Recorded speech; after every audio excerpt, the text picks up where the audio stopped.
Сәлем достар, қалдарыңыз қалай? Бүгін біз альфа-адреноблокаторлар сабағын бастаймыз.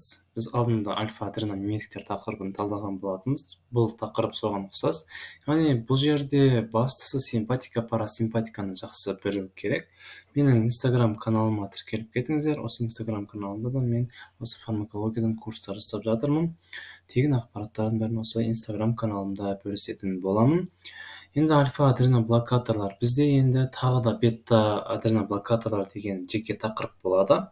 Енді альфа-адреноблокаторлар тақырыбын жалғастыра берейік. Енді альфа-адреноблокаторлар ол бізде классификация мынандай бөліп бөлінеді. Селективті емес блокаторлар, фенталамин.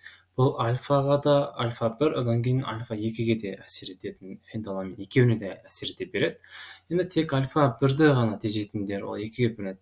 Енді альфа-1-дің құрылысы бойынша альфа-1А, альфа-1Б, альфа-1Д деп бөлінеді. Енді осыларды тежеп тастайтындар бізде доксизазин, празазин, теразазин. Ал сосын екінші ураселективті деп бөлінеді. Ол альфа-1А-ны ғана тежеп тастайды, ол тамсулазин деген препарат. Бізде ер адамдарда простата деген без болады. Ол простата безінде альфа-1А деген осы адренорецептордың түрі орналасады екен. Ол осыған әсер ететіндіктен тамсулазин ураселективті деп аталынады. Одан кейін альфа-2-ні тежейтіндер яхимбин деген препарат. Бұл препарат вообще медицинада қолданылмайды. Тек қана патофизиологияда жаңағы белгілі бір практикада қолдану үшін, яғни қалай айтсам болады, белгілі бір механизмдерді ашу үшін осы яхимбин деген препарат, бірақ ол медицинада қолданылмайды қазіргі таңда. Енді бүгінгі фенталамин, доксизазин, празазин, теразазин, тамсулазин деген препараттарды біз талқылап шығатын боламыз. Енді фенталамин деген препарат бұл плюс жақтарын, минус жақтарын бір-бір талдап шығайық. Әйтпесе бұның да минус жақтары бар. Қазір таңда фенталаминнің өзін көп қолдана бермейді. Енді фенталаминнің плюс жақтары, әсер ету механизмі былай. Жалпы фенталамин ол екі альфа-1, альфа-2-ге де әсер ете алады. Альфа-1-ге, альфа-2-ге әсер еткендіктен ол бізде вазодилатация шақырады.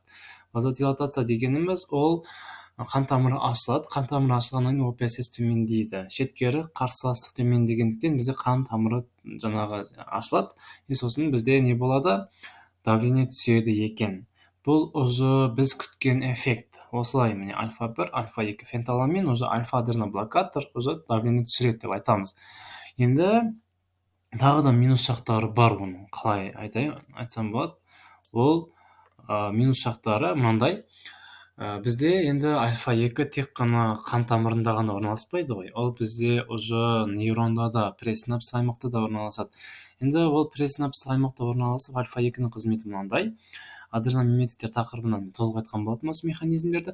Альфа-2 деген ол, например, норадреналин, мына жақта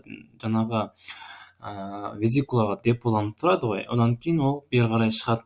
Бір импульс өтіп келе жатқанда, симпатика қосылғанда қосылады, бұл өтеді, осылар істейді. Енді бұл альфа-2, мына жерде норадреналин, мына жерде өте көп болып кетсе, альфа-2 адренорецепторына әсер етіп, мына жақта норадреналин түзілуін азайтады екен. Осылай азайтып, бізде қалыпты жағдайда давлениені, симпатиканы осылай басып отырады, норадреналиннің деңгейін түсіріп отырады екен. Енді ол альфа-2, фенталамин ол альфа-2-ні тежеп тастағандықтан бұл жерде мынаны да тежеп тастайды. Пресинапс аймақта орналасқан альфа-2 адренорецепторда осы кезде тежелінбегендіктен норадреналин бізде көп әсер ете береді. Норадреналин синаптикалық саңылаудан шығып бүкіл рецепторға әсер етеді. Например, қан тамырына әсер етеді норадреналин, альфа-1-ді активтеп жібереді, вазоконстрикция жасайды. Одан кейін тағы да жүрекке әсер алады. Норадреналин бета-1 рецепторы арқылы тахикардия шақырады. Одан кейін тағы да бета-1-ді активтеп жіберіп, бұл шығатты өте көп тремор шақырып жіберуі мүмкін. Сосын осындай минус жақтары болғандықтан фенталамин көп қолданылмайды. Сосын мына вазодилатация қан тамырын ОПСС түсіріп, давлениені түсіреді ғой. Бұған қарама-қарсы кеп қалады да. Сосын мынаның эффектісін түсіріп жібереді. Тахикардия шақырып жібереді. Осылай. Сондықтан бұл фенталаминнің әсер етуі осындай болғандықтан қазір көп қолданыла бермейді. Енді доксазазин, празазин, теразазин деген препараттар қолданылады қазір таңда. Ол фармакология әсерлері үшеуі бар: гипотензивті, гиполипидемиялық, сосын дгпж кезінде дәрі шығару жеңілдеуі. дгпж дегеніміз простата безінің үлкеюі, доброкачественная гиперплазия предстательной железы деп аталады орысша. простата безінің үлкеюі. Енді біріншісі ол альфа рецептор тежеледі, вазодилатация, ОПС төмендейді, қан тамыры, қан қысымы түседі екен, осылай әсер етеді. Ол уже альфа 1Б деген рецепторлар түгел тежеп тастайды. Доксизазин, празазин, тиразазин түгел тежеп тастайды. Ол да тоже дгпж кезінде де әсер етуі мүмкін, өйткені ол альфа 1 антта тежеп тастайды. Екінші әсері ол ЛПНП, тығыздығы төмен липопротеидтер, триацил глицериндерді төмендетеді. Сосын бұл жерде маңызды эффект ЛППП, яғни тығыздығы жоғары липопротеиндерді жоғарылатады. Уже бұл атеросклероздық ЛПНП-ны тығыздығы төмен липопротеин түсіріп, керісінше жақсы липопротеинді жоғарылатады.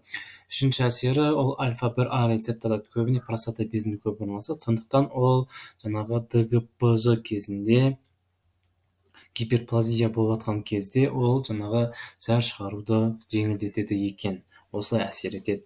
Енді подробный бір талдап шығайық. ЛП липаза модуляциясы күшейеді. Яғни ЛП липаза деген бізде қан тамырымыздың эндотелинінде осындай фермент болады. Ол холестеринді бұзып отырады, холестеринді ыдыратып отыратын негізгі фермент. Енді мына жерде бізде альфа 1-ді тежеп тастаймыз біз, бүкіл адреноцепторларды, сол кезде бізде қан тамыры вазодилатация болады. Вазодилатация болғаннан кейін бұл жерде уже көп не келеді, холестерин, қан ашылғаннан кейін, қан тамыры ашылғаннан кейін бізде көп қан келеді, оған қоса бізге көп холестерин, көп заттар келеді ғой. Осы кезде ЛП липаза қатты активтеніп, мына жерде уже холестеринді одан ары ыдыратып жібереді екен, күшейтеді осы процесті. Осылай бірінші эффект. Енді екінші эффект бар, ол ЛПНП-ға сезімтал рецепторларды күшейтеді. Бұл токсицизм бұл процесті күшейтеді. Яғни қалай? Бізде енді мынау қан тамыры деп есептейік, мынау тін. Енді бізде тінімізде ЛПНП, тығыздығы төмен липопротеиннің рецепторлары орналасады. Осы рецепторлар арқылы біз холестеринді тіндерге тасымалдаймыз. Тіндерге тасымалдаған кезде осы рецепторды күшейткеннен кейін ол метаболизмді, холестерин метаболизмді күшейтіп жібереді екен. Осылай ол ЛПНП деңгейін түсіреді екен. Осылай бұл доксазазин препаратының әсер механизмі.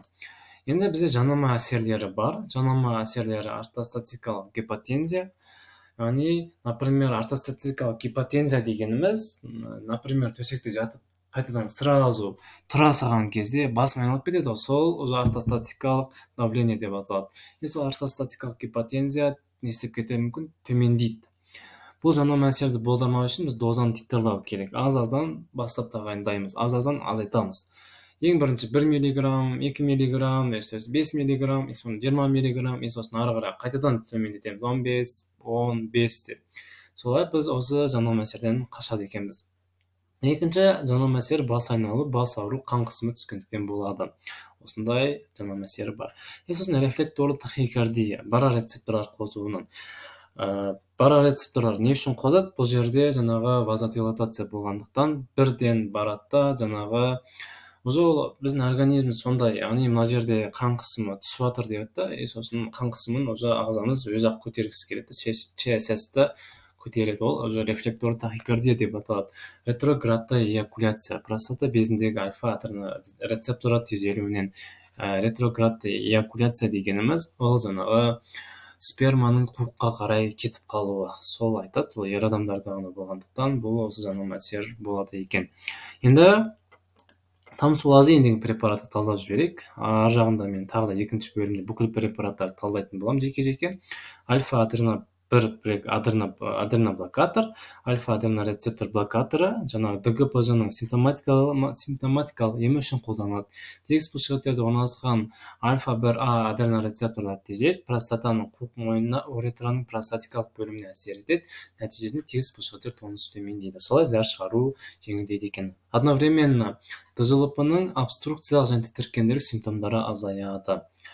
тамсулазин тағы да қандай көрсеткіштері бар? ДЖЛП-дағы дезуриялық бұзылыстарда қолданылады екен. Симптоматика, яғни симптоматикалық деген сөз ол симптомдарды азайтатын деген мағынаны білдіреді. Жанама әсерлері жүрек соғу жиілігі артады, тахикардия, фибрилляция, аритмия, жаңағы приапизм болады, және эякуляцияның бұзылысы деп аталады бұл. Бұл жерде біз симпатиканы тежеп тастағандықтан парасимпатика ғана жұмыс істеп қалады. сол кезде парасимпатика бұл жерде күшейіп кетеді. Сол жаңа мәселелері соны қосып айта беруге болады екен. Қарсы көрсеткіштер ортостатикалық гипотензия 18 жасқа толмаған балаларда. Одан ары бұл науқастың жағдайын одан ары қиындатып жіберуіміз мүмкін. Например, ортостатикалық гипотензия кезінде беріп жіберсек, одан ары гипотензия болады да, одан ары науқастың жағдайын қиындатады екенбіз. Осындай әсер ету механизмдері, яғни альфа-аденомиметиктерді бір көріп алыңыздар, сол кезде осы альфа-аденоблокаторлар жақсы түсінікті болады. Назарларыңызға көп рахмет.